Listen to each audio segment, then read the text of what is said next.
Dear parents, आपको doctors day की बहुत बहुत शुभकामनाएं। अच्छा, एक तो मैं पूछना चाहूँगा, आप डॉक्टर्स डे क्यों मनाया जाता है?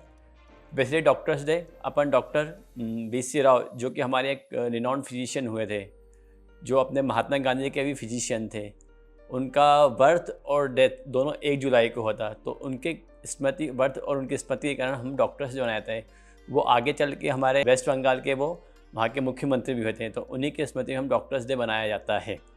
डियर पेरेंट्स, बच्चों को हेल्थ एंड वेल्थी रखने के लिए और उनके इंटेलिजेंस बढ़ाने के लिए मैं आपको कुछ पॉइंट बताना चाहता हूँ, जिन्हें हम 5 हेल्थ गोल्स कह सकते हैं। Number 1 is vaccination. हमें अपने बच्चों को टाइम पर वैक्सीनेशन करना चाहिए। जो भी बच्चों के वैक्सीन कार्ड में होते हैं उसके अकॉर्डिंग समय पर वैक्सीनेशन करना चाहिए।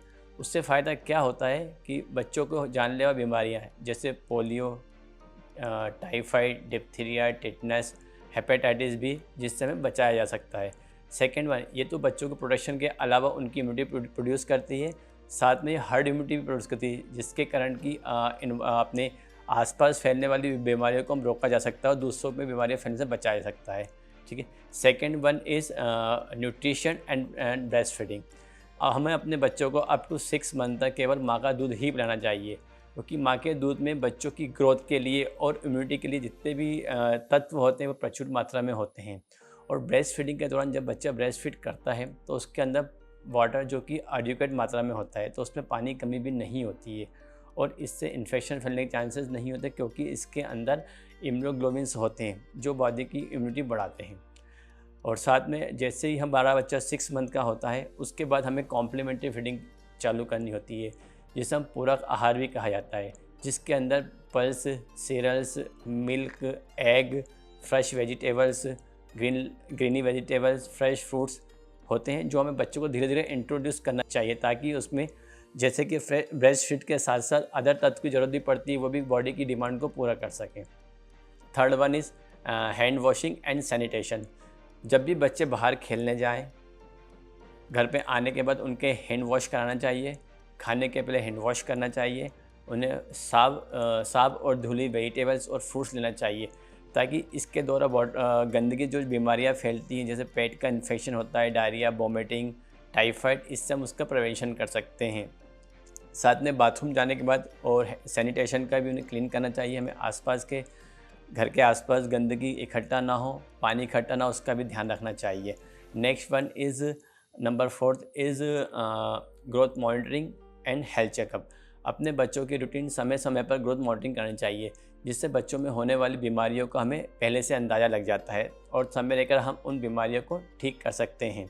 और प्रॉपरली अपने बच्चों का हेल्थ चेकअप करना चाहिए, जिसके अंदर कि हम बच्चों की एंथ्रोपोमेट्री, जैसे वेट, लेंथ और हेड सर्कमफ्रेंस, डेवलपमेंट असेसमेंट, अगर किसी बच्चों को ज़रूरत पड़ती है तो उसकी हार्ट की जांच, USG सोनोग्राफी, कोई ब्रेन की बीमारी है उसका, और हियरिंग टेस्ट और आई एग्जामिनेशन कर सकते हैं, जिसके हम कुछ बीमारी जो होती है उनका टाइमली इंटरवेंशन करके उसको हम ठीक किया जा सकता है।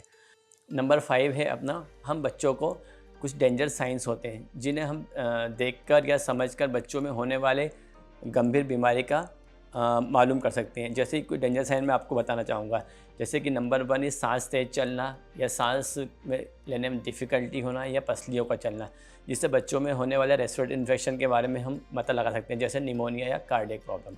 Next one is abnormal movement होना, जिससे हम जनरल भाषा में तान बोलते हैं, झटके आना बोलते हैं। ठीक है। बच्चों का बहुत ज़्यादा सुस्त होना, बच्चों के एबनॉर्मल स्लीप पैटर्न होना, बच्चों बहुत ज़्यादा क्राई करना, और साथ साथ बच्चों में दस्त लगना या डिहाइड्रेशन हो जाना, बहुत ज़्यादा वोमिटिंग होना या हाथ पे नीले पड़ा, इन डेंजर साइनों को हम टाइमली पता कर सके, टाइमली इलाज कराकर आगे भविष्य में होने वाले खतरों को हम अवेयर होकर उसका प्रॉपर इलाज करा सकते हैं। और अंत में आपसे यही कहूँगा कि बीमारी होने से पहले हम उसका इलाज करा लें, क्योंकि ये बच्चे हमारा भविष्य हैं। जैसे हम बच्चों को संवारेंगे वैसे वो आगे हमारा भविष्य बनेगा। जय हिंद, जय भारत।